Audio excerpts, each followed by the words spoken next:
It's time for Recipe of the Day. Happy Friday. We made it.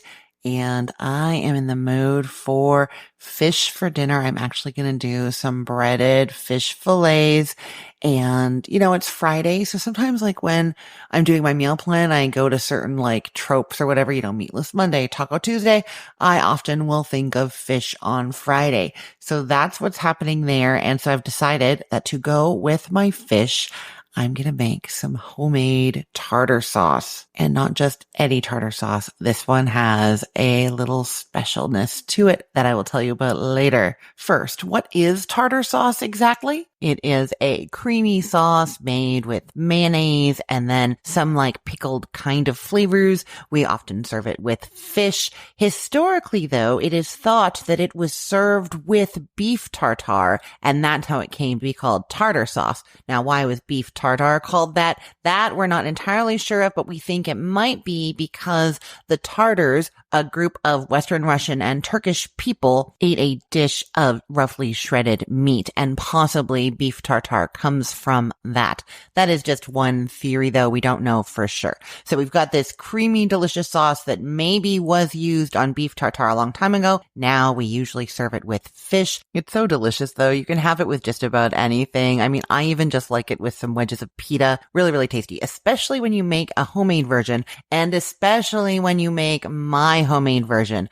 Mine is very special, I think, and extra delicious because of one little secret that I am going to share with you. That secret is that the kind of relish you use matters, and it matters a lot. So all recipes for tartar sauce have mayonnaise. I have made it with Greek yogurt and with sour cream before, or some combination of mayonnaise and Greek yogurt. That totally works if you want to try that. Makes it kind of like a little bit lighter, both in like calories and fat grams and that kind of thing, but I mean more like fluffier of a sauce. So that's a really nice thing to try. So all versions have that creamy base, and then most of them have some kind of pickled vegetable. And in North America, it usually is a cucumber relish. And then you can have some dill or tarragon in there, fresh or dried, some salt and pepper. Some people put some lemon juice. So all those things are possible. I'm going to give you my amount in a second, but I really want to stress again, the kind of relish matters. And I don't mean quality here so much as I mean the type of relish. If you go into your grocery store and you look in the relish section,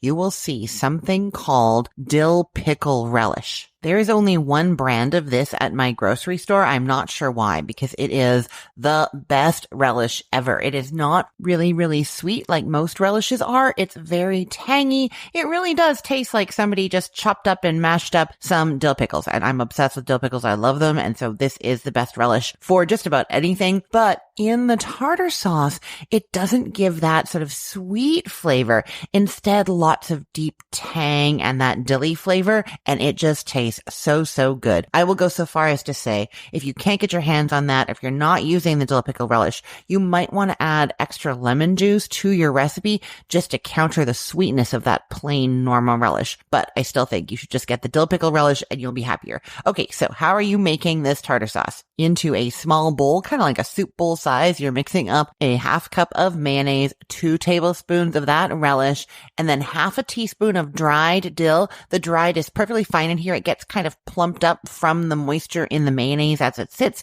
But if you have fresh dill, it is even better. And then I say, as I always do about fresh dill, what my mom always says, put more than you think you need and then put twice as much. It is going to be delicious. Probably a good 2 or 3 tablespoons in there is going to be fantastic. And then a 1/4 teaspoon of garlic powder. You can instead do a small clove of garlic minced up really finely and mixed in, especially if you're going to be letting this sit in the fridge for a little bit before you eat it. Then that garlic's going to have a real good chance to like permeate the whole thing. If you're instead planning to just whisk this together really quickly while your fish is cooking, which is something that I often do, then I think the garlic powder is better. It's just going to spread that flavor through. And I'm going to say now about garlic powder, what I often say is the garlic powder that I buy is labeled garlic powder, but it's actually more like a granulated garlic. It's like fine grains, almost like sand. That is my favorite kind. It used to always be labeled granulated garlic. Now it is often called garlic powder, but it's not powdery like the traditional garlic powder, but that is my favorite. Any kind of garlic powder will work here though. And then you're doing a pinch of salt and a pinch of pepper to taste,